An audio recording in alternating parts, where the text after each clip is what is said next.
Good morning friends, today I am in front of you with the State Board GSEB 10th SS chapter number 19 and lecture 2. So in the first lecture के अंदर इसका ये chapter का हमने किसके बारे में स्टडी किए थे, ह्यूमन डेवलपमेंट के बारे में स्टडी किए। तो उसके अंदर what is human development, human development के लिए क्या क्या चाहिए अपन ने देखा, सोशल डेवलपमेंट और इकोनॉमिकल डेवलपमेंट की जरूरत है, तभी एक ह्यूमन क्या हो सकता है, डेवलप हो सकता है। एंड इंटरनेशनल लेवल में ह्यूमन डेवलपमेंट के बारे में स्टडी करने वाला इंस्टीट्यूशन है UNDP, United Nation Development Programme. तो यूएनडीपी ने अगर कोई भी ह्यूमन है वो डेवलप्ड है, इसको एनालाइज करने के लिए, उसको अंडरस्टैंड करने के लिए, उसको एग्जामिन करने के लिए एक स्केल बनाया गया है, एक मेजरमेंट बनाया गया जिसका नाम है HDA, human development index. And this human development index function on three aspect, तीन एस्पेक्ट के ऊपर एक ह्यूमन डेवलपमेंट इंडेक्स फंक्शन करता है। दैट इज सबसे पहले knowledge, that is education, second is health and the third one is per capita income, that means economical development. So in short HDA के मुताबिक अगर कोई भी ह्यूमन डेवलप्ड होना है तो ये तीनों एस्पेक्टों का होना जरूरी है। he or she must be an educated person, he or she must be a healthy person, he or she must be an average economically developed होना जरूरी है। ये तीनों जिस व्यक्ति पे आता है, दैट व्यक्ति, that individual can be called as a developed human. So education इसलिए, if a particular person is educated, he can think innovatively, he can act creatively, and new आइडियोलॉजियों को इजीली क्या कर सकता है, ही और she can accept it and adopt it and act on it. So इसलिए an individual क्या होना जरूरी है, डेवलप एजुकेटेड होना जरूरी है। एंड फिर ये सुपरसेशन, ब्लाइंड फेथ, सोशल डिसबिलीफ, इन सभी से वो दूर रहेंगे और एजुकेटेड पर्सन के दिमाग के अंदर ये सब नहीं आएगा, तो वो खुद आगे बढ़ेंगे। और इस तरह से एक कलेक्टिव ग्रुप पूरी को पूरा उस तरह से हो, ऑटोमेटिकली देश भी आगे बढ़ते जाएंगे। हेल्दी, ही और शी मस्ट बी हेल्दी होना जरूरी है, बिकॉज अपन को पता है when the body is healthy and the mind automatically become healthy. If body is disturbed, then automatically mind also will be get disturbed. तो डिस्टर्बेंस से होना चाहिए। एक एक्यूरेट, एक मेडिटेटिव थिंकिंग के लिए बॉडी मस्ट बी फिट, क्योंकि बहुत सारा फिजिकल और मेंटल वर्क अपन को करना पड़ता है, एंड वो फिजिकल और मेंटल वर्क के लिए और बॉडी मस्ट बी हेल्दी होना जरूरी है। एक बीमार पर्सन है वो कुछ नहीं कर सकते, भले वो दिमाग अच्छे हो तो भी, टैलेंटेड हो तो भी, एजुकेटेड होने के बावजूद भी वो कंटिन्यूसली बीमारी होते रहता है, बस वो कुछ नहीं कर पाएंगे, बेड रिडन रहेगा, घर पे पड़े रहेंगे, इसके अलावा कुछ नहीं कर पाएंगे। तो इसलिए क्या कहते हैं, if a person must be active, he must be healthy, if a person must be creative, he must be healthy, if a person want to become innovative, he must be healthy. So इसलिए every individual क्या होना जरूरी है, healthy होना जरूरी। If a nation with healthy citizens, automatically that nation become creative, that nation become innovative, and that nation become progressed. And the last one is economical भी, averagely economical development भी होना जरूरी है। अगर एक इंडिविजुअल इंटेलेक्चुअल है, educated है, उनका फर्दर स्टडीज उसको करना है, तो इकोनॉमिकल सपोर्ट का होना जरूरी है। भले 10वीं तक पढ़े और हेल्दी भी है, लेकिन 11th और 12th अपने मर्जी के मुताबिक पढ़ने के लिए इकोनॉमिकल कंडीशन, इकोनॉमिकल बैकग्राउंड नहीं है, देन इट बिकम प्रॉब्लम्स। तो इसलिए भी होना जरूरी है। जब ये तीनों when merged with the single point that boost the individual to become a developed, to become a progressed human being. So इसलिए अपने HDA बताता है कि क्या कहते हैं, अगर कोई भी एक बंदा, कोई भी एक इंडिविजुअल, कोई भी एक ह्यूमन डेवलप्ड होना है तो ये तीनों को होना जरूरी है। फिर इसके बाद में अपन ने देखा the list India on the basis of HDA, कौन सी जगह पर है, कितना है, क्या है, ये सब टेबल में अपन देखा गया था। सो टुडे दिस लेक्चर के अंदर अपन ये स्टडी करेंगे विच आर द और what are the challenges of human development का चैलेंजेस क्या हो जाता है, and there are approximately 3 challenges are there for the human development.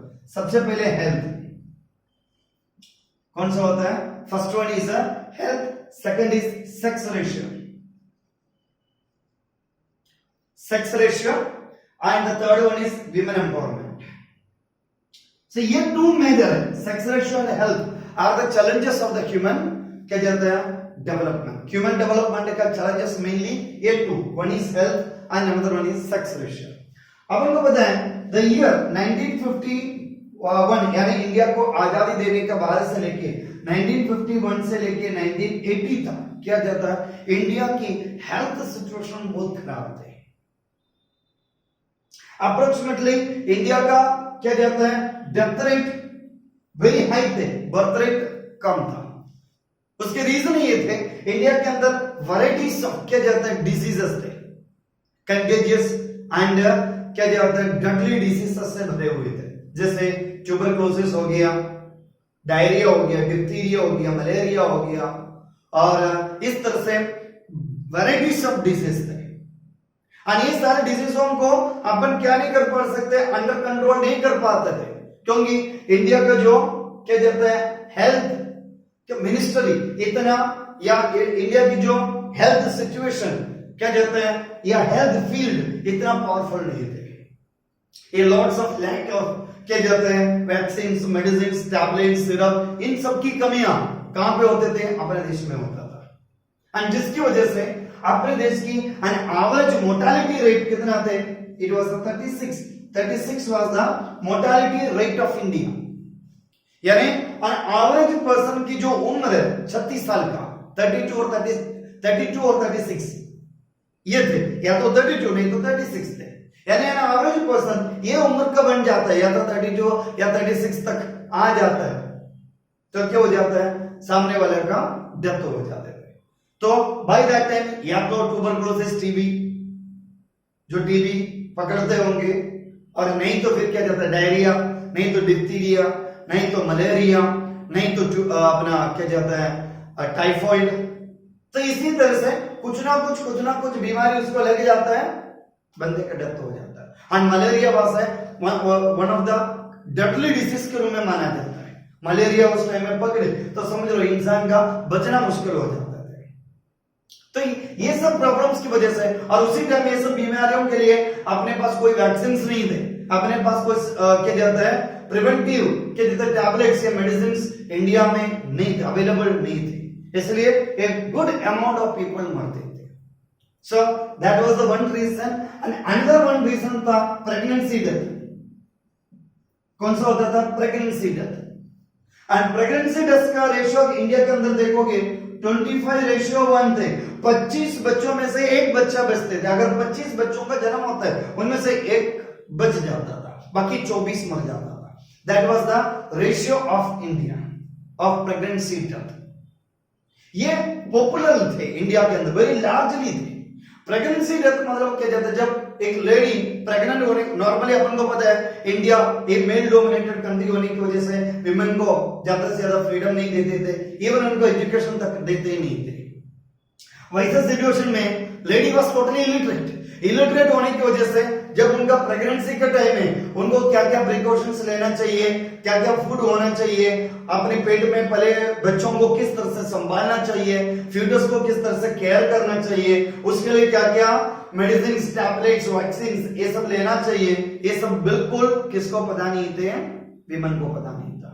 इसलिए उनको जैसा आता उस तरह से करते रहता था. एक और दूसरी बात क्या जाता है विलेजों में वगैरह अपन देखोगे प्रेगनेंसी डेथ सबसे ज्यादा विलेजों में होते हैं. विलेज के अंदर कोई भी एक हॉस्पिटल की तरफ जाना है तो किलोमीटर्स जाना पड़ता था.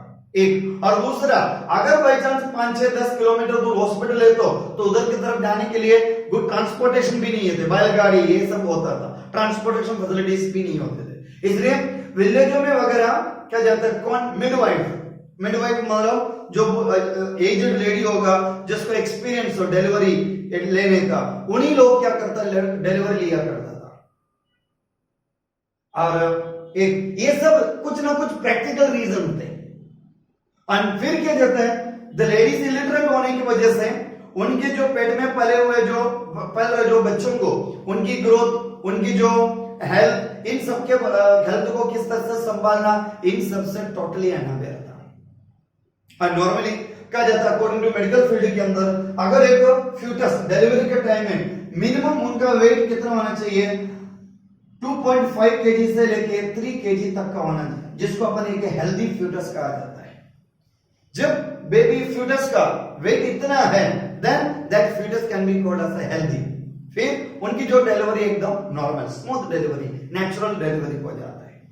लेकिन अक्सर क्या जाता है, जैसे ये जो लेडीज जो अपने विलेज में रहने वाला लेडीज टोटली इलिटरेट और अनअवेयर वगैरह होने की वजह से क्या जाता है, उन्हीं लोग अपने फिटनेस के प्रति इतना ध्यान नहीं देते थे क्योंकि उनको पता ही नहीं था, और जिसकी वजह से ये जो फिटनेस की जो वेट है it was less than 2.5 even 2 KG तक चल सकता है, 2 केजी तक एडजस्ट कर सकता है। जब फिटनेस का वेट लेस देन 2 हो जाता है तो प्रॉब्लम होने लग जाता है।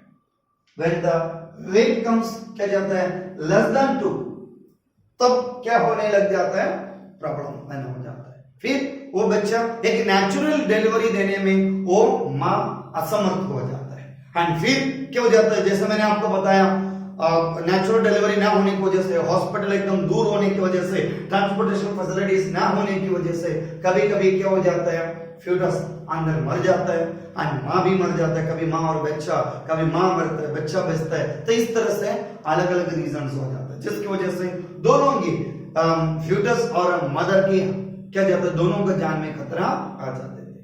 सो ये सब रीजंस की वजह से क्या हो जाता था, अपने इंडिया के अंदर क्या चलते थे, प्रेगनेंसी डेथ बहुत ज्यादा होते थे, और इसका रेशियो भी ये था 25 बच्चों के जन्म होने से सिर्फ एक बच्चा बच जाते थे और 24 की प्रॉब्लम हो जाते थे। नहीं तो डिलीवरी के बाद में अक्सर क्या हो जाता है, डिलीवरी तो हो जाता है एंड डिलीवरी के बाद में बच्चे में सफिशिएंट ताकत ना होने की वजह से प्रेजेंट एटमॉस्फेयर से वो क्या नहीं कर पाता था, एडजस्ट नहीं हो पाते थे, उनकी बॉडी एडजस्ट नहीं कर पाते थे। जैसे बच्चे जन्म होते ही अलग अलग प्रकार की क्या जाते हैं बीमारियां लग जाते थे और बच्चा की डेथ हो जाता था। तो ये सारी रीजंस, इस तरह से बहुत सारे हेल्थ रीजंस कहां पे अपना क्या जाता है कंट्री में पहले से लेके होते थे, और ये सब क्या जाता है, इसके लिए अपने यहाँ पे क्या प्रॉब्लम होता था, जैसे मैंने बोला वैक्सीन से लेके मेडिसिन से लेके इस तरह से किसी भी प्रकार की चीजों का क्या जाता है अवेलेबिलिटी नहीं होते थे। और अगर वैक्सीन होता है मेडिसिन होता है तो वो सब कॉस्टली भी होते थे। कॉस्टली भी होने की वजह से क्या जाता है, the poor community, the middle class community ये सब चीजों को क्या नहीं कर पाते थे, अफोर्डेबल नहीं कर पाता था, जिसकी वजह से उनको क्या हो जाना पड़ता है, पुअर क्लास कम्युनिटी है उनको और मिडिल क्लास कम्युनिटी है, हालात के साथ में समझौता करना पड़ता था, and those things were only affordable with the by the क्या कहते हैं अपना रिच पीपल। इसलिए रिच पीपलों को कोई इफेक्ट नहीं होते थे, they were not affected with the क्या कहते हैं ये सब प्रॉब्लम्स। ओनली मिडिल क्लास और poor people were badly affected with all those these problems. So अब फिर 1980s के बाद से लेके धीरे धीरे इंडिया के अंदर क्या जाता है इंप्रूवमेंट आने लगी, किसमें, ये हेल्थ फील्ड के अंदर। हमने WHO का मदद की वजह से इंडिया के अंदर क्या जाता है वैरायटीज ऑफ क्या जाता है वैक्सीन है, सिरप है, मेडिसिन है, टैबलेट्स है, कैप्सूल्स है, ये सब क्या होने लगे वेरी लोवेस्ट प्राइस पे पुअर और मिडिल क्लास फैमिलियों को अफोर्डेबल प्राइस में प्रोवाइड करना शुरू कर दिया, और जिसकी वजह से हम धीरे धीरे हेल्थ फील्ड के अंदर क्या होने लगे, डेवलप होने लगे। अपार्ट फ्रॉम दैट WHO ने वर्ल्ड बैंक से वगैरह लोन इंडिया जैसे कंट्रियों को दिला के इंडिया के अंदर क्या कहते हैं फार्मास्यूटिकल इंडस्ट्री भी सेटअप करना शुरू कर दिया। और जैसे इंडिया जैसे कंट्री के अंदर फार्मास्यूटिकल इंडस्ट्री सेटअप हो गई, एंड फार्मास्यूटिकल इंडस्ट्रीज मतलब the industries that which produce medicines, syrup, tablets, capsules और वैक्सीन एक्सेट्रा। तो मैन्युफैक्चरिंग कहां पे होने लगे, अपने देश में खुद होने लगे। जैसे अपने कंट्री में खुद होने लगे तो इंडिया के अंदर ये सारी चीजें अफोर्डेबल प्राइस में सेल करने लगे, और इस तरह से इंडिया के अंदर अलग अलग प्रकार की वैक्सीनेशन होने लगी। OPV for the polio, BCG tuberculosis के लिए, DPT हेपेटाइटिस B के लिए, और क्या कहते हैं MMR मीजल्स के लिए और थायराइड टाइफाइड के लिए, इस तरह से अलग अलग जो डेडली डिजीजेस जो इंडिया में थे, ये सारे डिजीजों के लिए अलग अलग प्रकार की वैक्सीन इंडिया में खुद डेवलप करने लगे और रिच और पुअर और मिडिल क्लास के लिए क्या कहते हैं अफोर्डेबल प्राइस में सब चीजें अपने देश में खुद मिलने लगे। तो धीरे धीरे फिर इसके बारे में एजुकेशन के इंपॉर्टेंस के बारे में समझने लगे, विमेन एजुकेशन भी शुरू हो गया और जिसकी वजह से विमेन भी धीरे धीरे एजुकेटेड होने लगे। एजुकेटेड होने की वजह से उनको भी पता चला once she become pregnant what are the precautions she has to be taken, what are the care she has to be taken, what are the foods she has to be taken and what are the medicines, tablets, syrup, vaccines she has to be taken, ये सब उनको पता होने लगे। और जिसकी वजह से धीरे धीरे क्या जाते हैं प्रेगनेंसी डेथ में भी क्या होने लगे, थोड़ा कंट्रोल होने लगे। आज अपन को देखोगे इंडिया के अंदर क्या जाता है ये क्या जाता है प्रेगनेंसी डेथ, जैसे अपने सबसे पहले मोर्टालिटी ये 36 से क्या हो चुके हैं approximately 64 for the male and 65 for the female के लिए हो चुके हैं। मेल के लिए 64, फीमेल के लिए 65, 32 36 में से हम 64 में आ चुके हैं, यानी अपना लाइफ एक्सपेक्टेंसी बढ़ चुकी है, मोर्टालिटी रेट इंडिया का बढ़ चुके हैं और प्रेगनेंसी डेथ में भी काफी इंप्रूवमेंट हो चुके हैं। आज इसकी वजह से आज अपन इंडिया का लेवल देखोगे, आज बर्थ रेट हाई है एंड डेथ रेट कम है। सो एंड वही एक रीजन है इंडिया के अंदर का पॉपुलेशन ग्रोथ का भी। सो इस तरह से इंडिया आज वही कोशिश में है WHO जैसे ऑर्गेनाइजेशन की मदद से लेके एक हेल्दी इंडिया में आज हम बढ़ते जा रहे हैं। So that's about the health. Next we move to the sex ratio. Now the question comes, what is meant by the sex ratio? What is this sex ratio? Sex ratio means for 1,000 men, how many women? For 1,000 men, how many women? अगर कोई भी एक country है, वो country के अंदर development होना है तो मेल और फीमेल का जो पॉपुलेशन रेशियो समान इक्वल या समवट सिमिलर होना जरूरी है और उसी को अपन सेक्स रेशियो कहा जाता है, जबकि इंडिया की सेक्स रेशियो डाउन है। अपने इंडिया के अंदर मेल की पॉपुलेशन ज्यादा, फीमेल की पॉपुलेशन कम है। अकॉर्डिंग टू 2011 के सेंसस के मुताबिक इंडिया की सेक्स रेशियो क्या हो चुके हैं 936। This is the sex ratio of India, means India के अंदर 1,000 मेन के लिए कितना विमेन है 936 विमेन है, यानी ऐसा हो गया। बाकी बचे हुए कितना है 64 यानी एवरी 1,000 में 64 मेन को या तो कुंवारा रहना पड़ता है, नहीं तो चाइना से मंगाना पड़ेगा। क्योंकि ये नहीं, एवरी 1,000 मेन के अंदर क्या कम है 64 विमेन आर कम। यही सिचुएशन है। उसके पीछे कारण क्या हो जाता है, ये इंडिया मेल डोमिनेटेड नेशन थे वेरी एंशिएंट टाइम से लेके, अपन को पता है वेरी एंशिएंट टाइम में फीमेल सेक्ट को या फीमेल कम्युनिटी को सप्रेस करने के लिए, फीमेल कम्युनिटी को अपने पैरों तले रखने के लिए ब्राह्मण कम्युनिटी ने अलग अलग प्रकार की क्या इंट्रोड्यूस किया, सोशल इविल प्रैक्टिसेस शुरू कर दिए थे। हाँ, इंडिया के अंदर जो भी सोशल इविल प्रैक्टिसेस चल रहे थे वो सब किसके विरुद्ध थे, विमेन का विरुद्ध था। जैसे कि अपन देखोगे सती प्रथा system was against the women के विरुद्ध थे। आदमी मरता है तो औरत को कंपल्सरी आदमी की चिता में कूद के अपना जान गंवाना पड़ता है कंपल्सरी, लेकिन औरत मरे तो आदमी को नहीं करने का। और ये सोच विमेन को नहीं थे, क्योंकि विमेन एजुकेटेड नहीं थे। धर्म और क्या कहते हैं समाज, धर्म और समाज को लेके चलती थी। समाज बोल रहे धर्म करे चलो कूदो मरो, ये नहीं सोचता है जो फ्रीडम आदमी को है वो फ्रीडम हमें क्यों नहीं। सती प्रथा इस तरह से फीमेल के विरुद्ध। सेकंड, फीमेल इन्फेंटिसाइड, दूध पीती सिस्टम। अगर कोई भी लड़की का जन्म होता है, एक गर्ल चाइल्ड का जन्म होता है, बड़ी तपेली के अंदर क्या जाता है उसको दूध जैसे उसके अंदर डुबा के रखते थे जब तक पुजारी नहीं बोलता। हाँ, पुजारी प्रेयर वगैरह करके बोलते हैं अब बच्ची को उठाओ, अब बच्ची जिंदा है तो उसको जीने के हक है, मर गया तो फेंक देते थे। दूध पीती सिस्टम।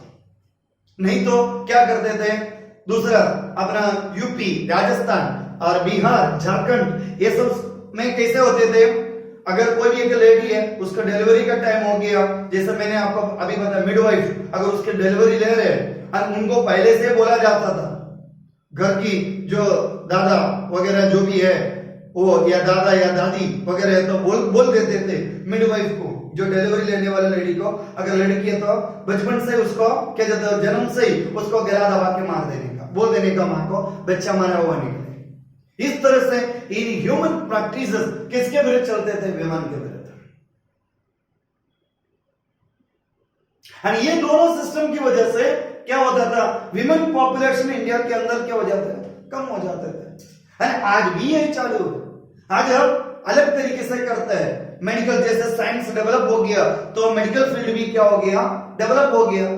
आज कौन सा सिस्टम है, और पहले मिडवाइफ गला दबा के मार देते थे, या कोई भी पॉइजनस क्या खिलाता था, जड़ी बूटी उनको पिलाते थे और उनको मार देते थे। अब नया तरीका है अबॉर्शन, 3-4 महीने का हो जाता है तो क्या कहते हैं, सोनोग्राफी के थ्रू क्या कहते हैं, प्रीमैच्योर सेक्स क्या जाता है चेक किया जाता है, यानी पेट में पलने वाली बच्ची जो फ्यूटस है, मेल है फीमेल है पता चल जाता है, पता चल जाता है फीमेल है तो उसको अबॉर्ट किया जाते थे।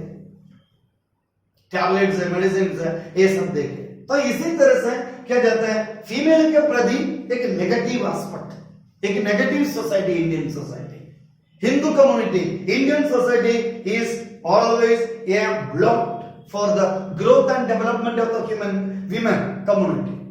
जितना भी प्रथाएं चल रहे थे, दूध पीती और सती प्रथा सिस्टम, ये सब कौन सा हिंदू कम्युनिटी के अंदर। ये जो ब्राह्मण कम्युनिटी है उन्होंने विमेन का प्रति lots of dowry system and another system है, कौन सा डाउरी, यानी लड़की एक लड़का से शादी करना है तो लड़की को लड़के के घर वाले जो डिमांड करते हैं उतना पैसे से लेके गाड़ी जो डिमांड करेंगे वो सब देना पड़ता है। उसको अपन क्या जाता है, दहेज प्रथा कहा जाता है। एंड दहेज प्रथा was one of the major reasons for the killing of the women. Middle class, poor class family के पेरेंट्स सोचते थे लड़की हुआ तो इसको हम शादी करके कैसे देंगे, हमारे औकात है नहीं, इसको एक अच्छे घर पे भेज दे, मार देते थे।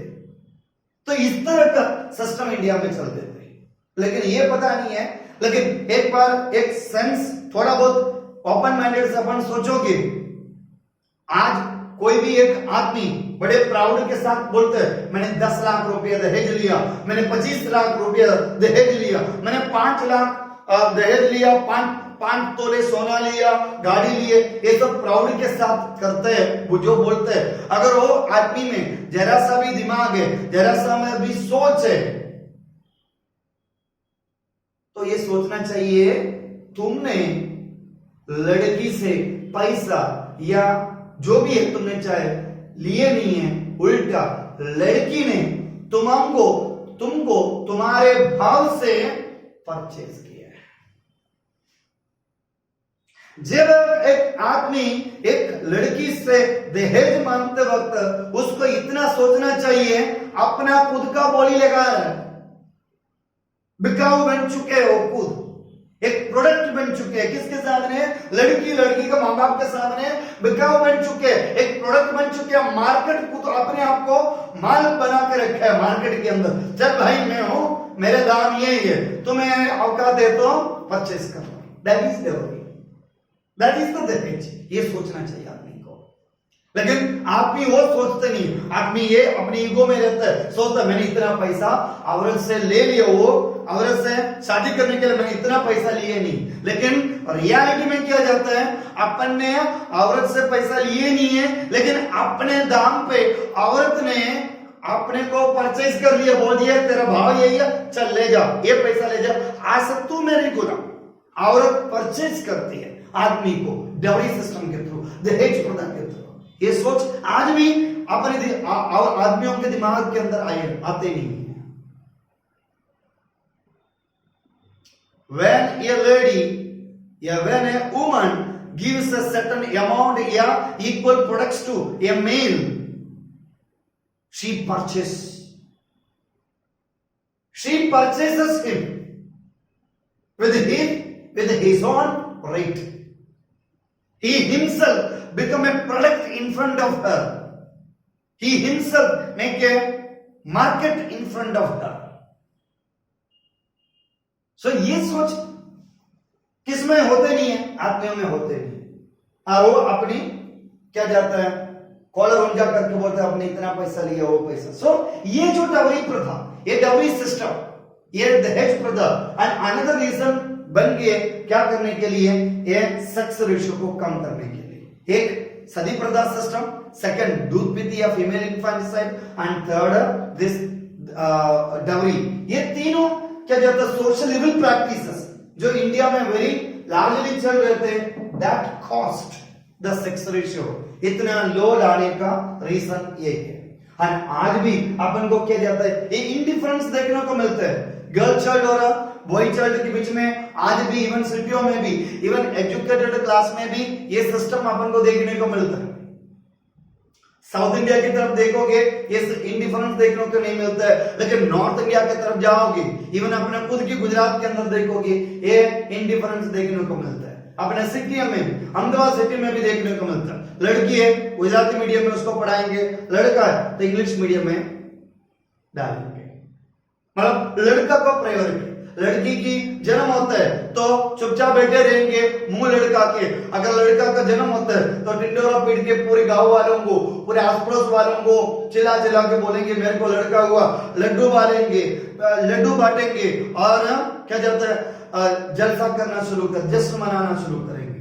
लेकिन एक लड़की गर्ल चाइल्ड का जन्म होता है चुपचाप एक कोने में बैठे रहेंगे, किसी को कुछ बोलेंगे तक नहीं। That is the attitude even today also, even in educated class community, even education में भी, इवन फूड में भी ये इंडिफरेंस देखने को मिलता है। और बच्चे, लड़की गर्ल चाइल्ड को घर के अंदर कुछ बुखार वगैरह आता है तो क्या करेंगे, बस घरेलू चीजें, बस तुलसी पत्ता ये न वो न पिला के उसको बुखार उतारने का कोशिश करेंगे। लेकिन लड़का को एक मच्छर भी काटे तुरंत 108 बुलाएंगे, हॉस्पिटल पहुंचा दिया जाएगा, आईसीयू में डाल देंगे। क्यों? लड़के को मच्छर काटा, आईसीयू में डाल दो। उसके पीछे कितना भी खर्च करने का आज पेरेंट्स रेडी हो जाते हैं। सवेरे सवेरे लड़की को क्या देंगे, थोड़ा सा दूध लेंगे, वो दूध के अंदर आधा से ऊपर ग्लास पानी ले लेंगे और उसके अंदर 2-4 बूंद दूध डालेंगे तो पानी का कलर क्या हो गया, दूध की कलर हो गया। गर्म करके लड़की को पिलाएंगे और बोलेंगे तेरे को भी दूध पिला रहे हैं। मामू बना देते बच्ची को, पेरेंट्स भी, सगी मां किसको, अपने बेटी को मामू बना लेंगे। लेकिन बेटा के लिए बूस्ट, हॉर्लिक्स, बॉर्नविटा ये न वो न सब लाके दे देंगे। सवेरे बच्चों को बूस्ट पिलाएंगे, मॉर्निंग में, नून में बॉर्नविटा पिलाएंगे, इवनिंग में हॉर्लिक्स पिलाएंगे और रात को हॉर्लिक्स, बॉर्नविटा, बूस्ट ये सब मिक्स करके कॉकटेल और मॉकटेल बना के ठूस देंगे उसको। और रात को बेटे को दोनों मां और बाप के बीच में सुलाएंगे, बेटी को कहीं पे भी सुला देंगे, नीचे फ्लोर पे सुलाएंगे, लेकिन बेटे को बिस्तर पे मम्मी और पापा के बीच में सुलाएंगे। और रात को क्या करेंगे, खतरनाक नींद में बेटे ने एक खींच के किसको देंगे, बाप को दे देंगे और बेटा बोलेंगे boost is the secret of my energy. दूसरे टाइम में एक खतरनाक लात किसको दे दिया जाएगा, मां को दे देंगे और बोलेंगे I am a Complan boy. ऐसे डिवर्जन है।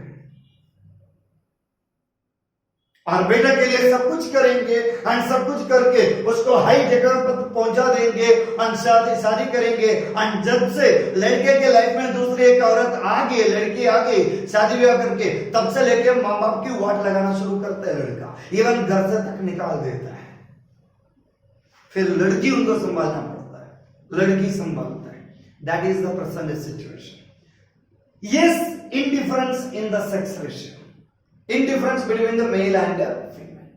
So ये आजकल अपना देश के अंदर चल ही रहा है, लेकिन ये सब अपन को हटाना पड़ेगा।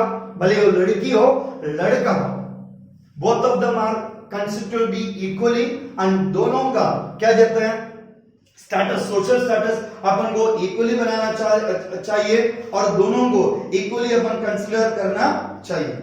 सो यहाँ पे आपके जो पेज है, पेज नंबर 164 के अंदर अपन देखोगे यहाँ पे एक लिस्ट दिया गया है किसका, सेक्स रेशियो का। एक बार आप लोग देख लीजिएगा।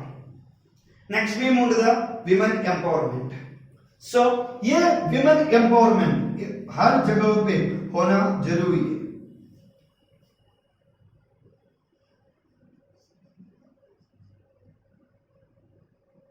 ये विमेन एम्पावरमेंट इंडिया जैसे मेल डोमिनेटेड कंट्रियों को टारगेट करते हुए यूनाइटेड नेशन ने इंट्रोड्यूस किया गया है।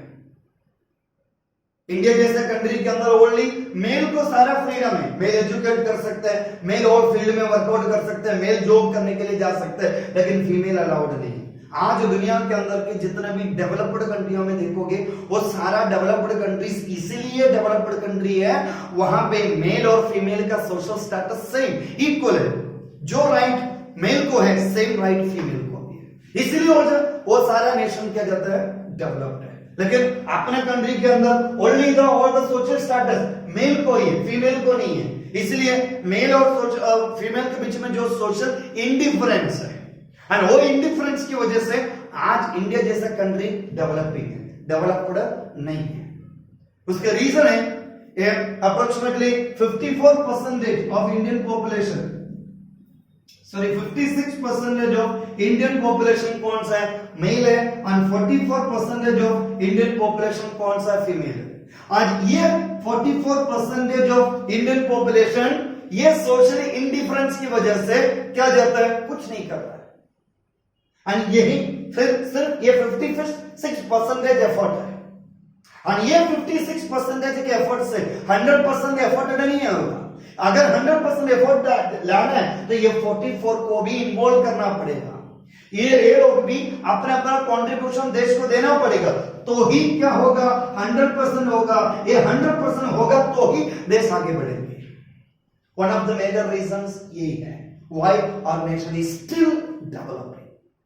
This is the only 56 has got all the social rights, काम करने का, नौकरी करने का, जॉब करने का, ये सब इनको ही है, और इनको नहीं है। इनको बस वो टैलेंटेड हो, एजुकेटेड हो, कुछ भी हो, घर पे बैठे रहने का। विमेन को इक्वल राइट नहीं है। इवन आफ्टर ग्रेजुएशन के बाद भी हाउसवाइफ के रूम में विमेन को घर पे बैठे रहना पड़ता है। तो इसलिए ये विमेन एम्पावरमेंट के थ्रू ये बताया जाता है, अगर एक घर के अंदर सपोज आदमी 25,000 रुपये कमाता है, 25,000, ये 25,000 से उनका घर का सारा खर्चा करना पड़ता है। मेन हाउसवाइफ के रूम में बैठ के रहता है, टैलेंटेड होने के बावजूद भी, सॉरी फीमेल हाउसवाइफ के रूम में घर पे बैठे रहता है, सॉरी मेल नहीं है, फीमेल हाउसवाइफ के रूम में घर पे बैठे रहना पड़ता है। भले वो एजुकेटेड हो, टैलेंटेड हो होने के बावजूद भी she has to just remain in four walls as an illiterate. लेकिन और आदमी ये 25,000 रुपया कमा के लाएंगे, उससे घर का सारा खर्चा होना चाहिए और निकलना चाहिए, लेकिन जिसकी वजह से क्या जाता है, उनकी इकोनॉमिकल कंडीशन डाउन हो जाता है। अगर वो घर के अंदर औरत भी मेहनत करते हैं और 15,000 रुपीज अगर औरत कमाने लगे तो 25 प्लस 15 कितना होगी, 40,000 रुपीज हो गए। तो क्या हो गया, वो घर का मंथली इनकम बढ़ गया, कितना हो गया 40,000, और ये 50,000 उनका सेविंग होगा, ये 25,000 एक्सपेंस होंगे घर का। नहीं तो क्या होता था, ये नहीं है, सेविंग कुछ भी नहीं, सिर्फ जो लाता वो खत्म होता जाता। अगर ये दोनों मेल और फीमेल ये दोनों वर्कआउट करने की वजह से कितना हो गया, 40,000 और घर का क्या जाता मंथली इनकम हो गया, और उसमें 15,000 सेविंग हो गया। अगर 15,000 सेव करके रखोगे तो एक साल में कितना हो जाएगा, 1,80,000। वो घर का सेविंग कितना हो रहा है, 1,80,000 रुपीज हो रहे हैं, and it is the saving there 1,80,000। And ये 1,80,000 सेविंग होने की वजह से हर साल में वो कुछ ना कुछ डेवलपमेंट अपने घर पे ला सकता है। तो इस तरह से हर नेशन, हर फैमिली होता है तो ऑटोमेटिकली स्टेट का डेवलपमेंट होता है, स्टेट की ग्रोथ होता है। तो इसलिए ये बात कौन बता रहा है, विमेन एम्पावरमेंट के थ्रू हमें बताना चाहता है। एंड विमेन एम्पावरमेंट के थ्रू विमेन एजुकेशन को भी इंपॉर्टेंट दिया जाता है। विमेन मस्ट बी, विमेन को अपना हक बताया जाता है, विमेन को भी अपने अपना हक होती है। Being a social animal, being a human, क्या हो जाता है, she also has got her own rights and she has to fight for her rights. चुपचाप बैठे रहने से कोई मतलब नहीं। मेनी ऑफ द फैमिली के अंदर अपन को पता है औरत ही औरत का दुश्मन बन जाता है। माँ इलिटरेट होता है, इसलिए माँ का नॉलेज लिमिटेड होता है और जिसकी वजह से बेटी को भी अपना रेस्ट्रिक्शंस में बनाया जाता है, बेटी को भी अपना सुपरस्टिशन में पालती है, बेटी को भी अपना blind faith, superstition, social disbelief, religious disbelief इसके अंदर पालता है। जबकि क्या होना चाहिए, उसमें से बाहर आना चाहिए। बाहर आके क्या करना चाहिए, अपना हक क्या समझना चाहिए। जैसे कि अपने यहाँ पे, और इसके अलावा अपन को भी पता है अपने इंडिया जैसे कंट्री के अंदर विमेन को भी क्या जाता है एक लिमिटेड ये दिया गया है सोशल स्टेटस। हर फील्ड के अंदर क्या नहीं कर सकते है, फीमेल जा नहीं सकता है। जैसे कि बताया जाता है इंडिया के जो फर्स्ट पायलट, विमेन पायलट थे Lakshmi, Lakshmi Iyer, I hope so she was the first women pilot. वो बताती है जैसे पायलट की सारा स्टडीज वगैरह करने के बाद में, लाइसेंस वगैरह मिलने के बाद में वो सोची थी चलो I am the first female pilot, सारे एविएशन इंडस्ट्रीज मेरे लिए वेट कर रहे होंगे, मैं एक बार बाहर निकलूं तुरंत मुझे क्या मिलेंगे, जॉब। ये सोच है बिलीव में थी, लेकिन अनफॉर्चुनेटली उसके साथ हुआ क्या, कोई भी एविएशन कंपनी उसको बुलाया नहीं। अलग अलग दरवाजे वो बेचारी कटगड़ा है तो भी उसको जॉब में लिए नहीं, पायलट के रूम में उसको लिए नहीं कोई भी एविएशन इंडस्ट्रीज कंपनियां। औरत प्लेन कैसे चला सकती है, नहीं, नामुमकिन है, पॉसिबल नहीं। That was the thinking. फिर उसने क्या कर दिया, एयरफोर्स में ज्वाइन हो गया फोर्सफुली, और एयरफोर्स के अंदर भी उन्होंने सोचा मैं पायलट का लाइसेंस मेरे पास है, उधर भी उनको फाइटर प्लेन वगैरह चलाने नहीं देते थे, लेकिन वो अपने जिद में अड़ के मिग-21 जो आदमी अकेला चला सकते हैं वो फाइटर प्लेन मिग-21 मिराज 2000 जैसे फाइटर प्लेन को उड़ान भरा के दिखा दिया गया। और उस तरह से पूरी इंडिया के सामने, इंडियन समाज के सामने क्या कर दिया, उसने अपनी एबिलिटी शो कर दिया। एक औरत भी चाहे तो मिराज, मिग जैसे क्या कहते हैं फाइटर प्लेन को बिंदास क्या कर सकते, उड़ान भरा सकता है। इस तरह से पूरी समाज के सामने वो क्या कर दिया, अपनी एफिशिएंसी एक औरत का रिप्रेजेंट किया गया। फिर इसके बाद में क्या कर दिया, अलग अलग क्या जाता है पायलट एविएशन इंडस्ट्रीज उसको वेलकम किया गया। तो ये दैट इज द सिचुएशन। क्या जाता है हर फील्ड एक लिमिटेड, एक एजुकेशन फील्ड हो गया, एक नर्सिंग फील्ड हो गया, ये सब कुछ ऐसा लिमिटेड फील्ड किसके लिए रिजर्व करके रखा है, फीमेल सेक्टर के। लेकिन पूरी दुनिया आज क्या जाता है बता रहा है कि क्या जाता है फीमेल के लिए कोई भी फील्ड रेस्ट्रिक्टेड नहीं है, all the field are open to the female, must be open, she too has got equal talent like men के जैसे उनको बराबर की टैलेंट है, उतना भी फिजिकल और मेंटल पावर ऊपर वाले उनको दिया गया है, इसलिए उनको भी अपॉर्चुनिटियां देना चाहिए। अब उनको पता है लास्ट 2 क्या जाता है, लास्ट एशियन गेम्स के अंदर भी लास्ट और क्या जाता है अपना ओलंपिक्स के अंदर भी इंडिया को नाम आगे लाने वाला सिर्फ फीमेल ही थी, एक भी मेल नहीं था। फीमेल पावर अपन को देखने को मिला, एक विमेन एम्पावरमेंट वहीं पे देखने को मिला। तो इस तरह से जैसे देश आगे बढ़ते जा रहे हैं, पीपल एजुकेटेड होते जा रहे हैं, ये सारा रेस्ट्रिक्शंस अपन को हटाना चाहिए। Next is women welfare scheme. Women welfare scheme से अपन नेक्स्ट आवर में करेंगे। Till then stay tuned, stay everybody. Thank you for attending the lecture and wish you all good health. Thank you very much.